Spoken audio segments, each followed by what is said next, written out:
Krivoy Rog şəhərinə raket və dron hücumu nəticəsində 19 mülki şəxs, o cümlədən 9 uşaq həlak olub.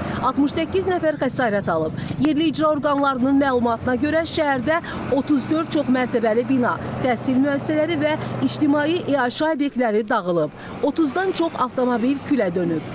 Bundan əlavə fərdi yaşayış evlərinə, uşaq meydançasına, tramvay yollarına və mikroavtobuslara ziyan dəyib. Ukrayna Fövqəladə Hallar Dövlət Xidmətinin məlumatına görə xilasedicilər fərdi yaşayış evlərində, yardımcı tikililərdə və qarajlarda baş verən yanğınları söndürüblər. Ukrayna prezidenti Krivoy Roga hücumu şərh edib. Зараз тривають рятувальні роботи в Кривому Розі. Hazırda Krivoy Rogda Rusiya raketi ilə endirilən zərbədən sonra xilasetmə əməliyyatları davam edir. İlkin məlumatlara görə bu ballistik raketdir. Həlak olanların ailələrinə və yaxınlarına başsağlığı verirəm. Çoxlu sayda insan yaralanır, binalara ziyan dəyib.